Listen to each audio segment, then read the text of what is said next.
Yo, good evening everybody, how you doing? This is your Coach Renz, and if you have been watching some of my more recent videos, then you know that there is a show, I believe it's on ABC, I'm not sure, called Lucifer, and I love this show. If you've seen my other video about it, I talked about the show a little bit because of a concept that I had as a kid, but I love this show, and there is a thought process, a conversation that is had on this show, a theme, if you will, that has been on the show, and last night's episode was like phenomenal in how they express this philosophical idea that the show discusses and demonstrates. Now, and I'm not gonna hold you guys any longer, but if you're gonna go and watch this show, if you're gonna watch it today or tomorrow on Hulu or whatever streaming, then there's about to be some spoilers here. So you may not want to watch it. Now, for those of you who don't mind the spoilers, I would say go and watch it anyway, but let me give you some context of it. So, in last season, there was a portion of the show where there was a plague. When this guy, he had this plague that was going around killing people, but the guy died. So in order for them to get to the guy, to find out what his formula was, because they needed the formula, in order for them to get the formula, Lucifer had to kill his human form, and so he can go to hell and find the guy and then figure out, what the formula is. So he does it, he dies, he goes to hell. And understand the concept of hell is that there are many rooms, kind of like how there are many rooms in my Father's mansion. There were many rooms and everybody had their own room. So he finds the guy, and the guy is reliving what he feels the most guilt about in his life. And he's reliving this life, this scene over and over again. It never ends. He just keeps reliving it. He's perpetuating his own hell. So Lucifer, he sees the guy and he finds out what the formula is. Then, but he gets caught, he gets trapped. Because see, prior to that, Lucifer, using this heavenly dagger, stabs and kills his brother Uriel while he was trying to defend Chloe, the detective Chloe. So he kills his brother, so he's feeling guilty about that. So he gets stuck in a loop, a guilt loop himself, and it takes his mother getting him out of hell, getting him to forgive himself of killing his brother Uriel, and so that Lucifer can then leave hell himself. This is crystallized in last night's episodes. As soon as the episode started, my first instinct said, oh, this guy is dead. This guy, he's in hell, right? When it first began, the main character, this reporter, who turns out to be Dr. Linda's husband, he's there, he wakes up from a near-death experience, and I'm like, he's in hell.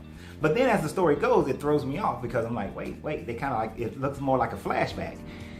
Because the reporter is Dr. Linda's husband. Dr. Linda, the time set that it's in is when Lucifer and Dr. Linda were having sex with one another. So the reporter he's in love with his wife and he wants to destroy Lucifer. So he hangs out with him, he gets to know him. There's a serial killer out there. He finds out that Lucifer is the devil and he wants to kill him. He figures out what Lucifer's weakness is, but the serial killer, he sets the serial killer up to kill Lucifer, but he doesn't do it. This other girl dies, and the reporter realizes he was messing up, that he messed up, and he wants to now kill Lucifer himself. And this is where the thing that I really want to talk about comes into play. He wants to kill Lucifer himself now. So he's approaching him, and this is towards the very end, and he has this knife, and he's blaming Lucifer for everything that happens, that Lucifer's deal is to tempt people into sinning, to tempt people into doing wrong and all that. And then the Lucifer character makes this statement. He says something to the effect, and I'm not quoting it because I couldn't find the script, but he says something to the effect of, I'm going to tell you something that I never have told a human soul. I do not send people to hell. I do not cause people to do the wrong things that they do. But it is done by you, humans. You cause your own sin and you cause your own hell. And the funny thing about it is that you guilt yourself into the point where you create hell for yourself. And the funny thing about it is that the door is never locked. Oh, he said that you create this hell for yourself and you keep reliving your life of guilt, but the door is never locked, so you can leave at any time, but no one ever leaves.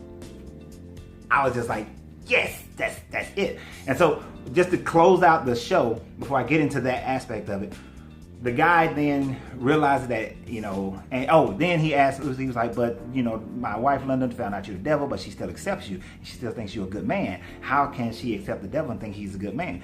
And he said, because I was completely, he said, you came out to him and you were honest. And he said, because I'm always myself. Now, you'll have to see some other conversation with Dr. Linda and how that correlates. But I'll probably get to some of that within as I talk about this. But anyhow, he's like, because I was honest about who I am and always honest about who I am, that's why Dr. Linda is cool with me. So the guy goes, thinks that he can be honest with Dr. Linda, with his ex-wife. He goes, he tells her he's honest with her, but then she doesn't get back with him. And he's like, wait, I thought if I'd be honest with you. And she tells him, it's because you came to me in honesty with an agenda.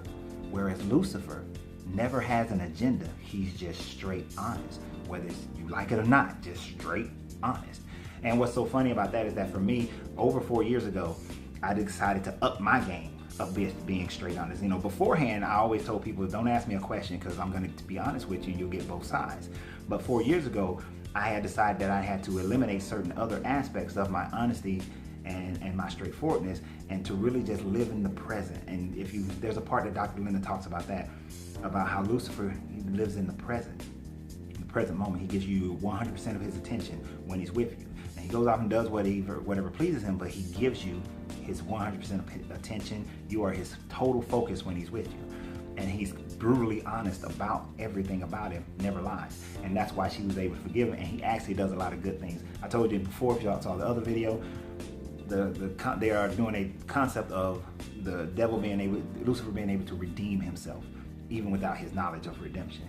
Okay, but anyhow, so the guy figures out, he's like, oh dang, that's messed up. But then the serial killer kills him. He turns into a serial killer, and the serial killer kills him, and then it starts. And then he dies, and it starts over with him waking up again after a near-death experience.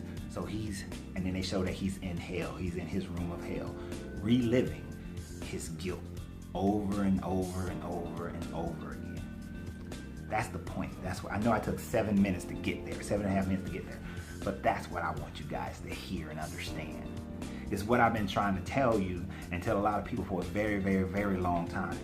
Is that when Napoleon Hill wrote the book Outwitting the Devil, he said that the devil is the negative portion of your brain. And when we cross over into the next level of consciousness, it is that fear, that guilt that we hold on to in our subconscious when we cross over that tells us that we deserve hell.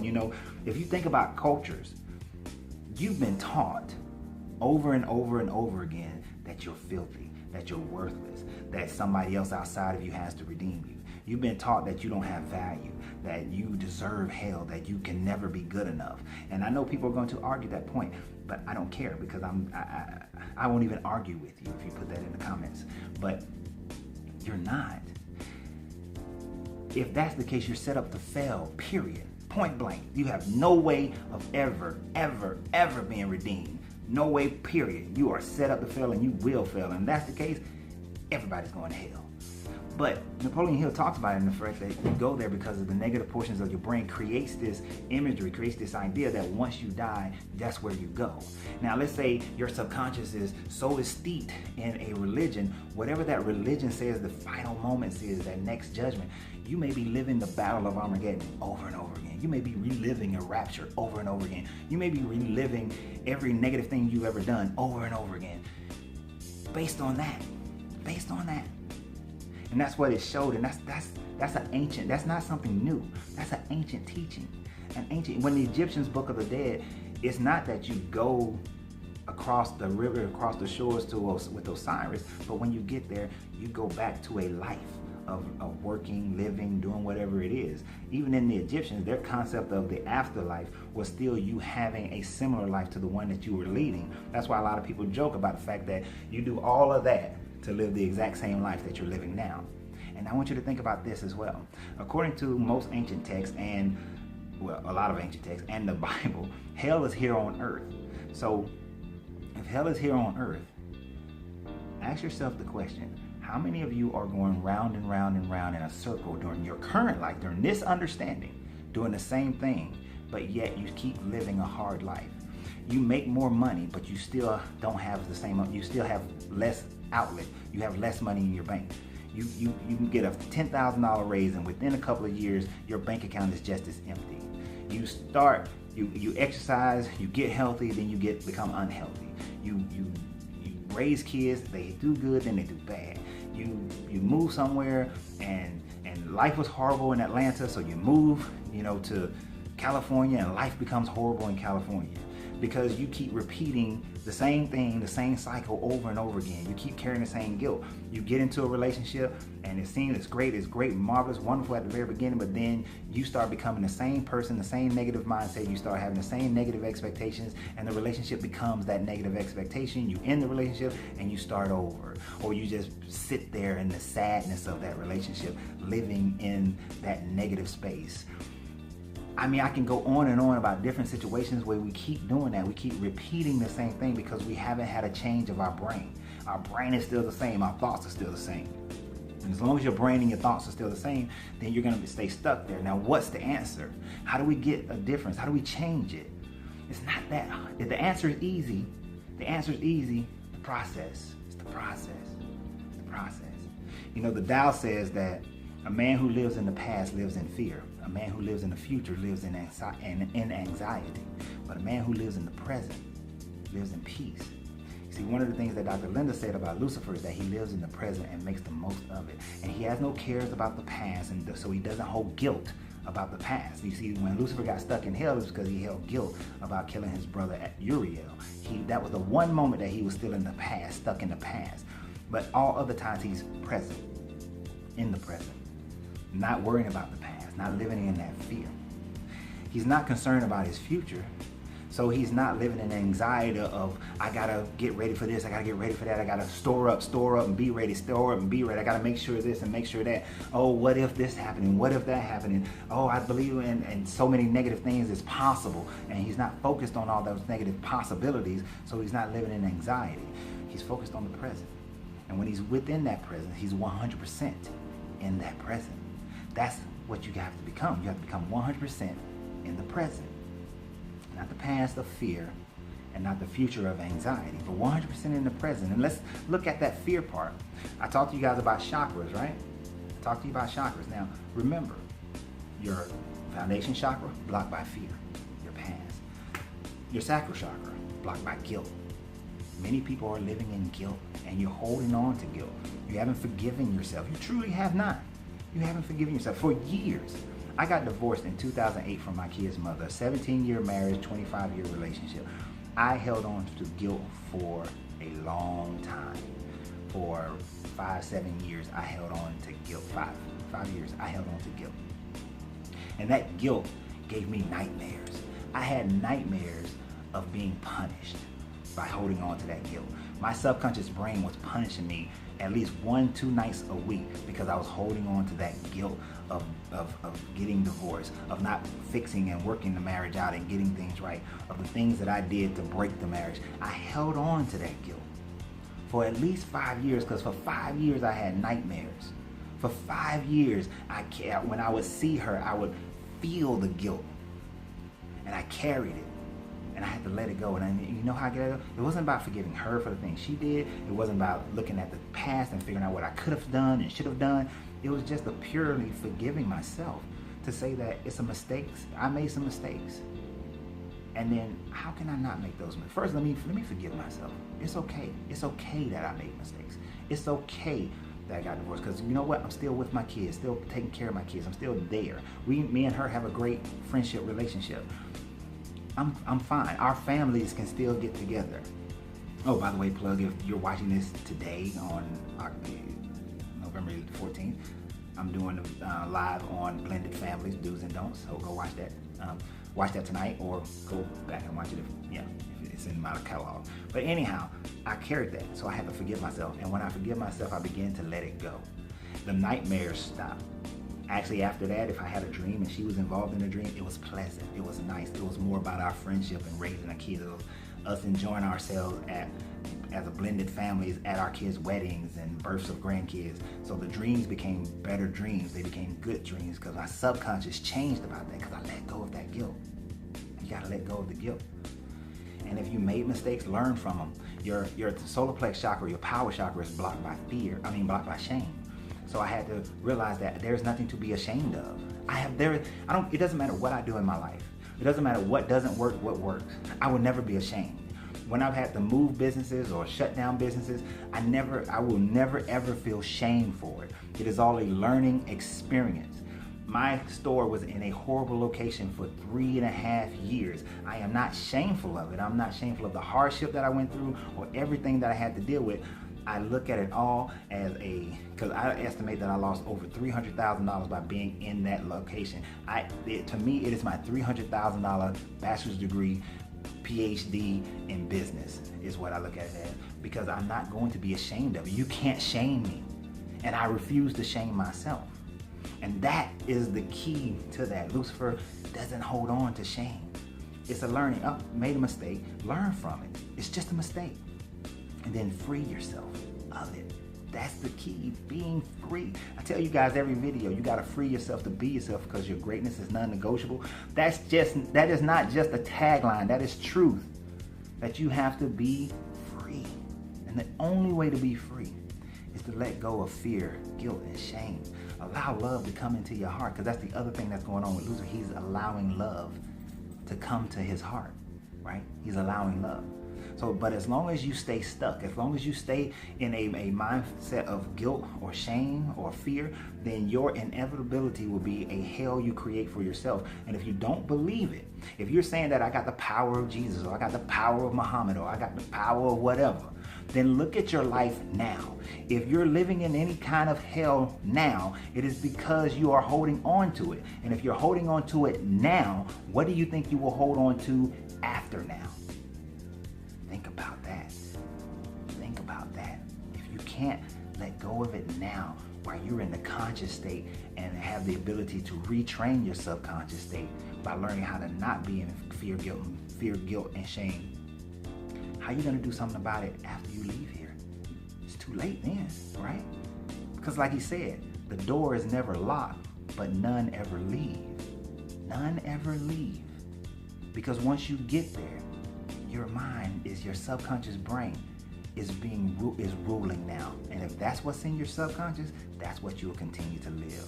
So I'm telling you, your best bet is to start learning it now. Your best bet is to start getting past it now. And I know if you're religious and you say you're going to do it through your process, do it through your process. But what they're teaching you is putting a veil over your eyes and you can't truly see. You better learn the deeper esoteric meanings of everything that your book is telling you. You best learn to read between those lines if you want to come to a higher level of understanding. And when you're ready, you need to learn these hermetics, because everything is just tools. Everything is just tools. If I put a hammer in front of a space with wood and nails and everything, you have a choice. Either you could build a house, or you can go around and build crosses and crucify people. You can either build shelter, or you can take that hammer and go and beat people. You can build a place to live, or you can go build weapons. So it's just a tool. The hammer is not evil, it's just a tool. And based on the hermetics and the understanding of the ancients, the creative mind, the living mind, left tools. It just gave us the tools. Here's gravity. It's just a tool. Gravity doesn't care who you are. It's just gravity. A hammer is just a hammer. The hermetics are just the hermetics. They're just the understanding. Cause and effect is just cause and effect. The law of mentalism, the law of correspondence, your mental creations is what will become your reality. It's just a tool. Nobody's governing you. Nobody's pushing you. Like Lucifer said, I don't tempt people, don't force people, don't cause people to do anything. You do it to yourself, because the law of mentalism says that you manifest all creations of reality.